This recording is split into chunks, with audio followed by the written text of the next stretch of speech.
ከቶም የማልነቃ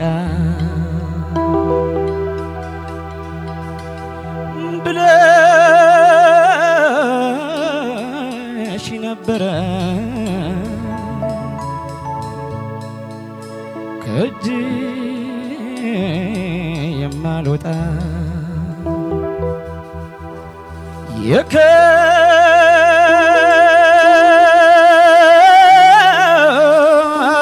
የከበረ ነገር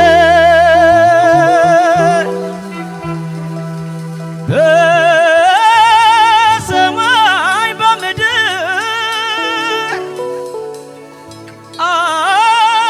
አድቆ እንደማያት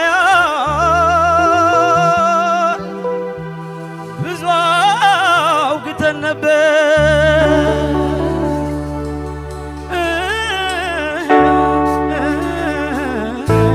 ላላላይ ላይ ላይ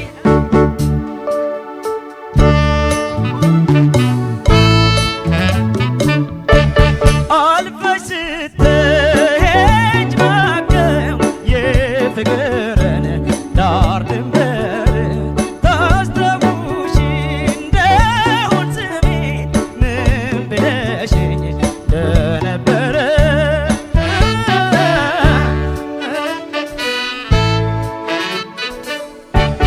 አይዞ ሌላ ትልቅ ያልሽኝ ቃልሽ አሞኘኝ ግን ለምን ረሳሽ ፍቅሬን ክፋትስ ቢያገኝ ከአንዴም ሁለት ጊዜ ለይምሰል ጠይቀሽ ምን ብትሰሚ ነው ፍቅሬ ታዲያ የሸሸሽ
የአምባሰል መንገድ እስኪ ስማኝ ላፍታ ያቺ ልጅ አምጣልኝ ሳልሞት በትዝታ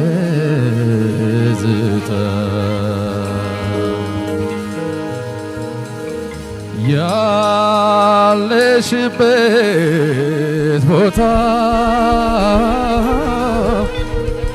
ዋሳብዬ ታየ ቀኑን በእንጉርጉሮ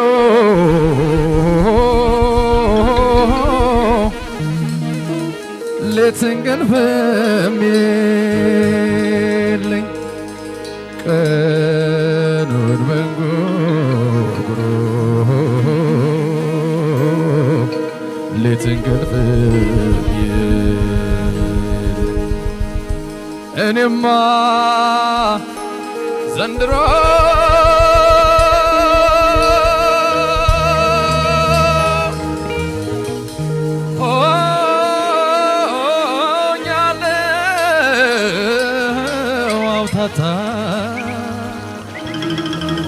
አንቺን እያሰብኩ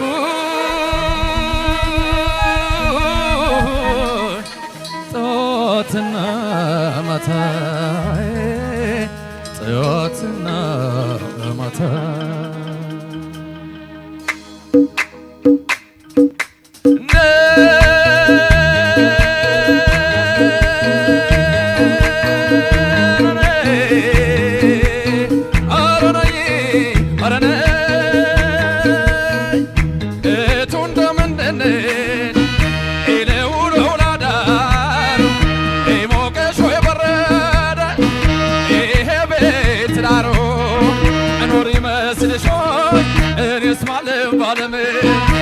ይሆንሻለው እንጂ የማልሰማው የለም የማልሰማው የለም የማልሰማው የለም የማልሰማው የለም የጦሳማ ቀበዝ የእርገት የስርፋ ነው የአምባሰልም ዳገት የቦረኩበት ነው ዛሬስ በቀላሉ ካፋፍታለኝ ምነው ካፋፍታለኝ ምነው ካፋፍታለኝ ምነው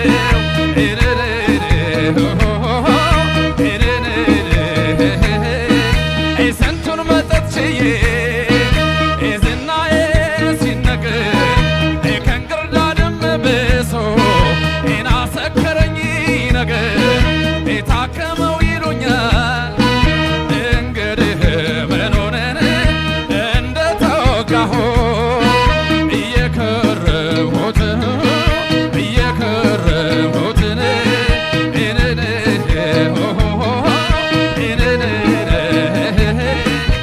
ሰረገላም ባይኖር ባይሰራም ጋሪ መንገድ አይታክትም ለወሬስ ነጋሪ ፀሐይ ወጣ ሲሉት ደግሞ ያዘቀዝቃል ፀሐይ ወጣ ሲሉት ደግሞ ያዘቀዝቃል አብሮ መብላት እንጂ ቀባርን ማን ያውቃል አብሮ መብላት እንጂ ቀባሪን ማን ያውቃል ቀባሪን ማን ያውቃል ቀባሪን ማን ያውቃል ቀባሪን ማን ያውቃል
ፀሐይ ወጣ ሲሉ ደግሞ ዘቀዘቃ እና አብሮ መብላት እንጂ ከባርን ማን ያውቃል እና አብሮ መብላት እንጂ ከባርን ማን ያውቃል ከባርን ማን ያውቃል ከባርን ማን ያውቃል ከባርን ማን ያውቃል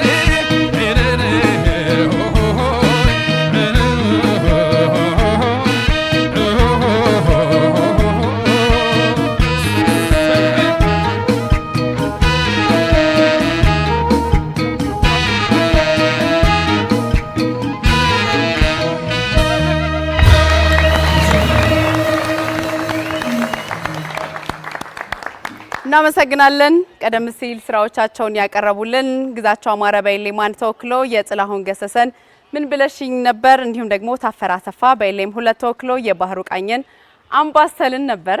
እንዴት አገኛችኋቸው? ሁለቱም ተወዳዳሪዎቻችን የሶስተኛ ዙር ስራዎቻቸውን አቅርበዋል። ዳኞች አስተያየት ብቻ ይሰጣሉ፣ ነጥብ አይናገሩም። ኃይሉ ደግሞ ከ5000 ነጥብ ይሰጣል። አስተያየትም ትሰጣለህ።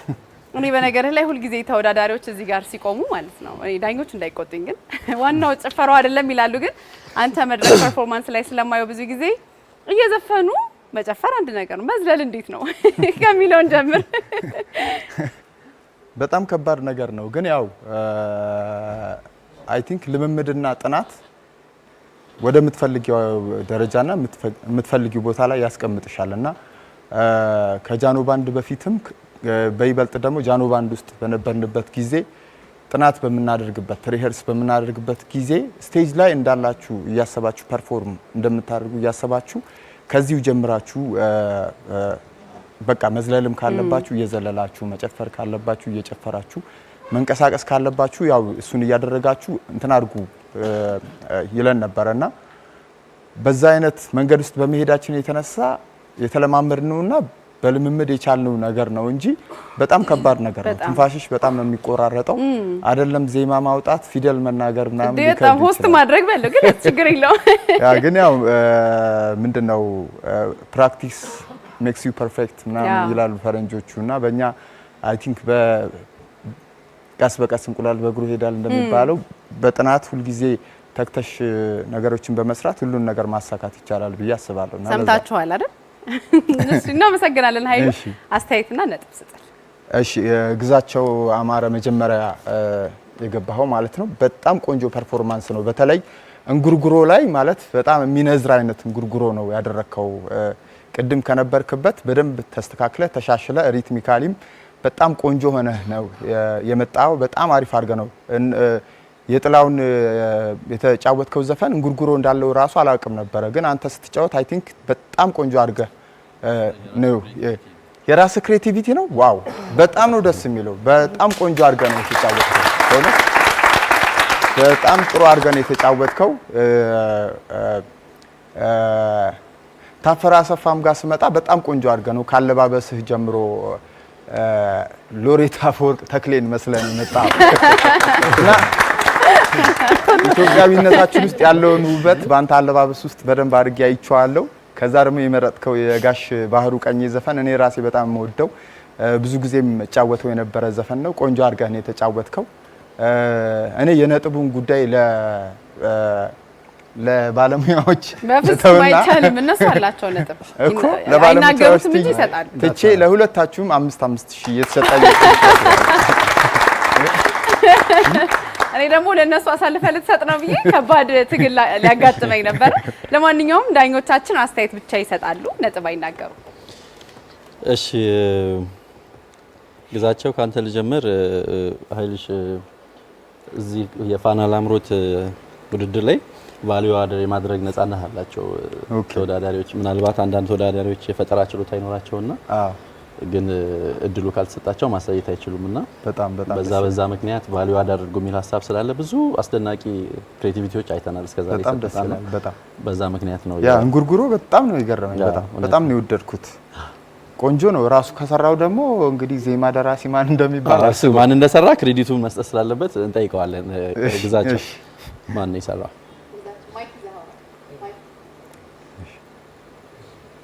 አመሰግናለሁ። ምን አረገ? ግጥም ዜማ ሁለቱንም በጣም አሪፍ ቆንጆ ስራ ነው። እንግዲህ ባለበት ምስጋናችን ይድረስ። በጣም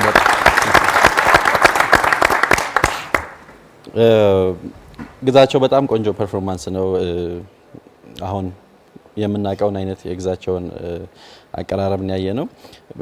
ብዙ ነገሩ ጥሩ ነው። የግጥሙም ሀሳብ ከዋናው የዜማ ጋር ካለው ሀሳብ የግጥም ሀሳብ ጋር በደንብ ሲንክ የሚያደርግ ሀሳብ ነው። ቆንጆ ነው። ምናልባት እዛች ጋር እኔ አንድ ቅሬታ ያለችኝ ከተጨመረው ከፊት ከነበረው ዜማ ወደ ዋናው ሲሻገር ሲንክሮናይዜሽኑ ጥሩ አልነበረም። አላቅም ለምን እንደሆነ ወይ በደንብ አልበሰለም ስታጠኑ ይሁን አላቅም፣ ግን እሷ ጋር በቃ በደንብ ግጥም ብሎ አልተሻገረም ወደ ዋናው ሙዚቃ ሲሄድ። እሷ ጋር ትንሽ ትራንዚሽን እንደዚህ ጆይንቶቹ በጣም ኢምፖርታንት ናቸው እዚህ አይነት ነገር ላይ። ከዛ ውጪ አልፎ አልፎ ትንሽ ቅኝት ከመዋዠቅ ውጪ የአሁኑ ፐርፎርማንስ ቆንጆ ነበረ። ታፈረ አንተም እንግዲህ ቫልዩ አድርገህ ነው የመጣኸው የጋሽ ባህሩ ቃኘን የጨመርከው ዜማ ላይ ለአንተም እድሉ ልስጥህና ያንተ ስራ ነው፣ የጓደኞችህ ክሬዲት መስጠት ማመስገን ይቻላል።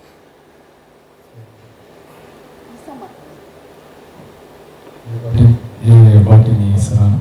ባቢ ስሊባል ባላገር ምርት የነበረ እሱን የሰራ ዜማው ግጥሙ ደግሞ በጣም አሪፍ ቆንጆ ነው። የባቢ ሲሌ ነገሮች እዚህ መድረክ ላይ ሲቀርቡ የመጀመሪያችን አይደለም። ባይዚ በጣም ብዙ ነገር እየላከ ተወዳዳሪዎች ሲያቀርቡ እንሰማለን። እንግዲህ ባለበት ምስጋናችን ይድረሰው።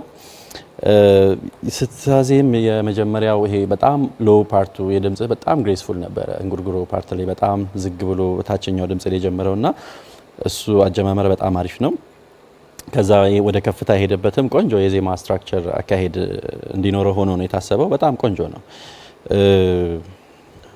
ምናልባት እኔ ትንሽ ወይ አልተረዳሁኝም ከሆነም ለመረዳት ጥረት አደርጋለሁኝ ከተነገረኝ የዋናው ዘፈን የግጥም ይዘት ምንድነው ብንል አንድ ወጥ ስትራክቸር ያለው ነገር አይደለም አይደል?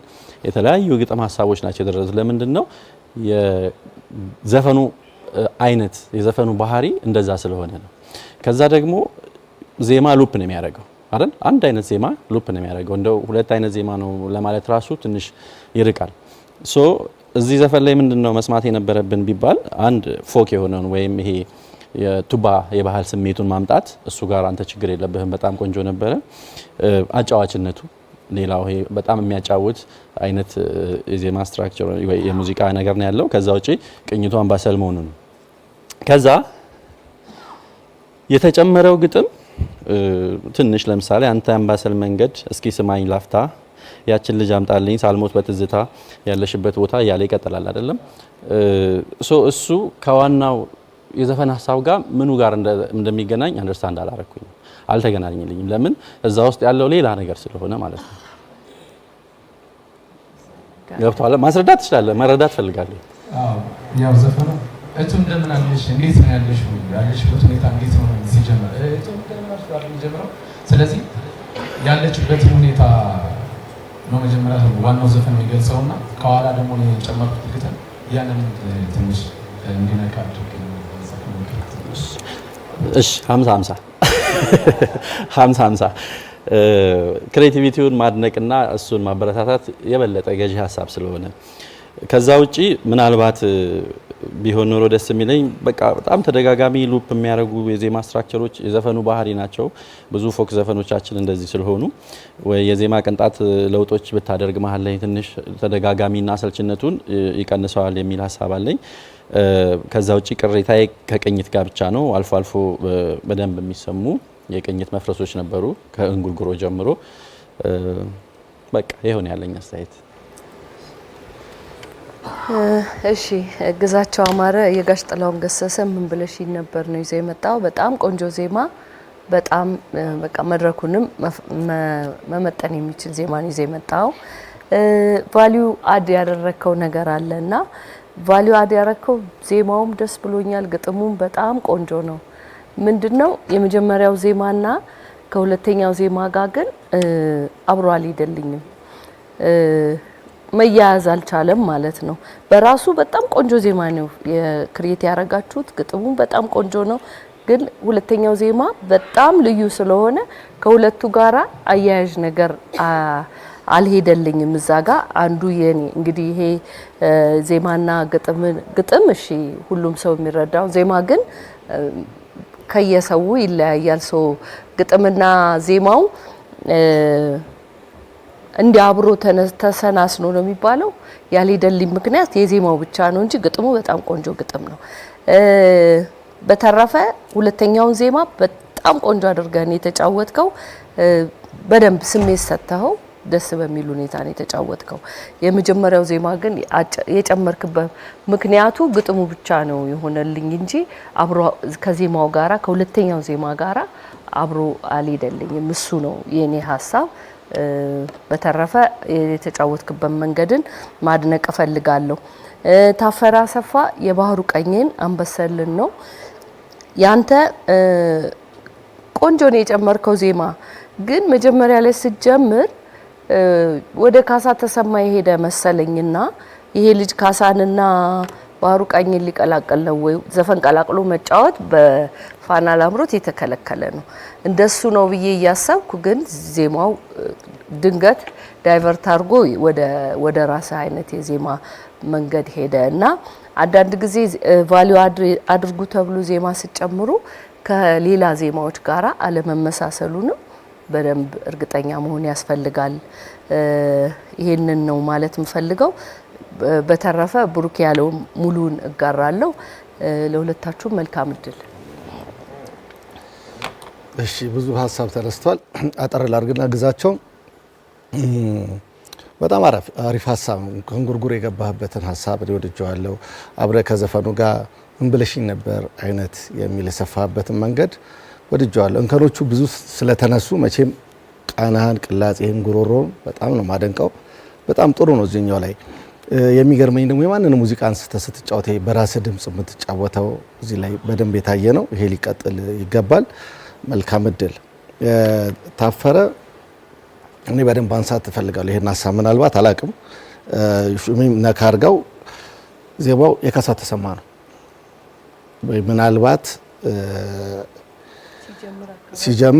ሲጀምር አካባቢ ይባላል የካሳ ተሰማ ነው ራሱ በቃ ነው ለጆሬ ማለት ነው። ምናልባት ግን የህዝብ ሆኗል አይመለከታችሁም እና ከማቆየቱ የተነሳ መሀል ላይ ያለው ዜማ የባቢ አዲስ ዜማ ነው።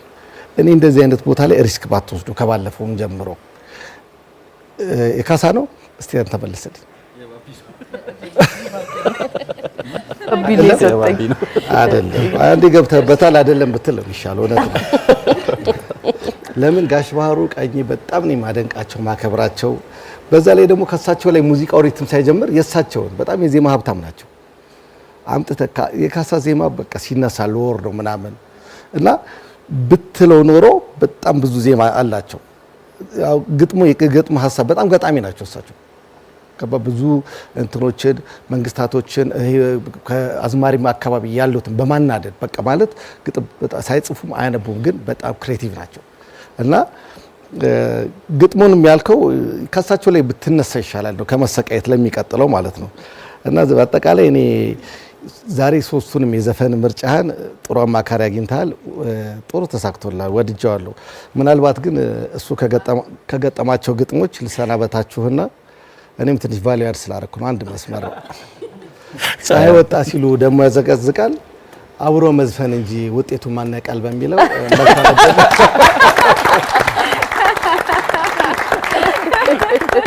እናመሰግናለን ዳኞቻችን።